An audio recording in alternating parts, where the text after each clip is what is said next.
Dengan demikian kita akan bisa menyelesaikan semua karma-karma kita yang harus kita tanggung sebagai bentuk tanggung jawab kita di masa lalu.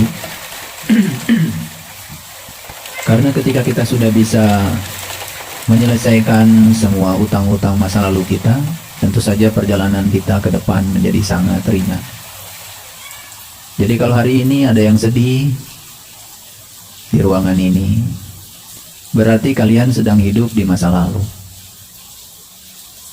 Dan kalau hari ini ada yang takut, cemas, berarti kalian sedang hidup di masa depan.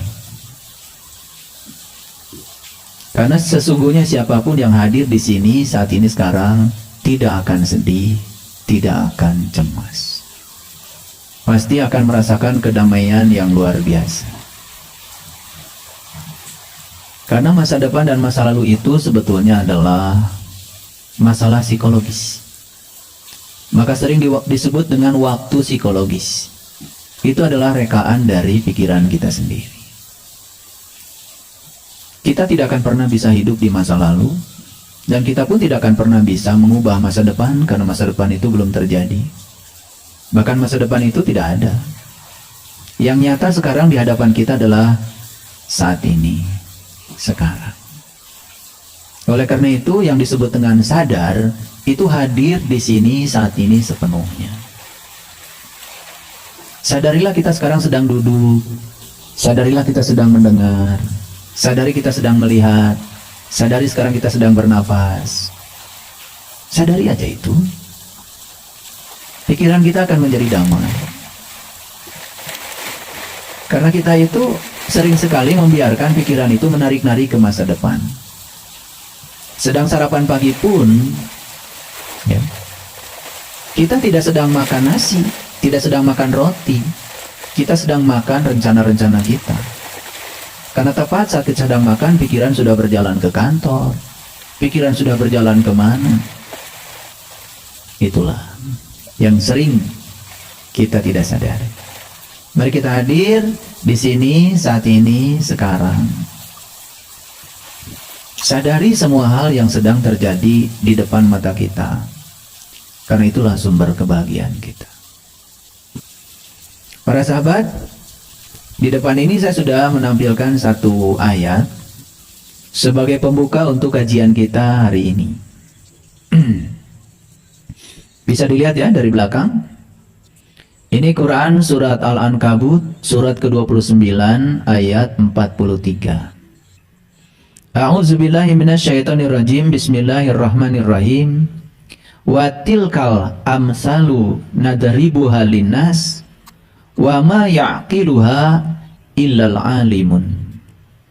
Dan perumpamaan-perumpamaan ini kami buat untuk manusia, dan tidak ada yang dapat memahami perumpamaan ini kecuali orang yang berilmu. Saya sudah membaca banyak kitab suci dari berbagai tradisi, berbagai keyakinan.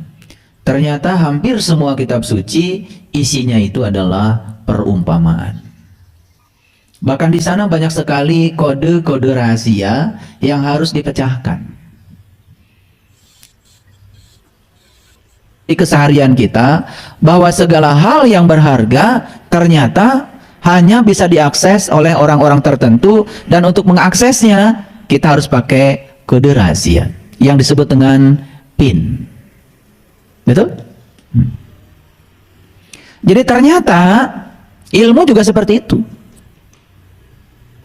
Jadi kalau di Quran surat Al-Isra ayat 14 yang sering saya sampaikan, Allah menyatakan Iqra kitabaka. Bacalah kitabmu. Jadi yang harus dibaca itu bukan kitab yang lain, tapi kitabmu. Kafa binafsika al-yauma 'alaika hasiba. Dan siapa yang bisa membaca kitab dirinya, maka dia bisa melakukan proses muhasabah pada dirinya. Nah, selama ini kita terlalu banyak dan disibukkan untuk membaca kitab lain yang bukan kitab pribadi kita. Karena sampai hari ini kita tidak tahu kode rahasia untuk membongkar Ya, harta karun yang tersimpan dalam kitab sejati kita sendiri. Dan ini dianggap sepele.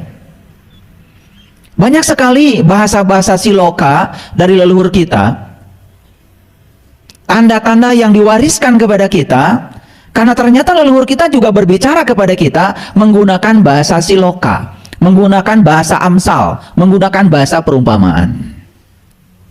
Dan ternyata Allah pun di Quran mengatakan, watilkal amsalu nadribuha linnas, dan perumpamaan ini aku buat untuk manusia, untuk seluruh manusia.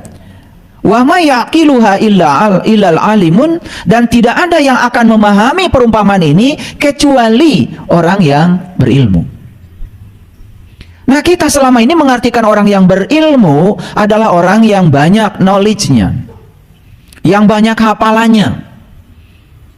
Ilmu itu bukan hafalan. Hafalan itu tidak akan menolong kita. Hidup kita tidak bisa diselesaikan dengan hafalan. Hidup kita itu hanya bisa diselesaikan dengan keterampilan hidup.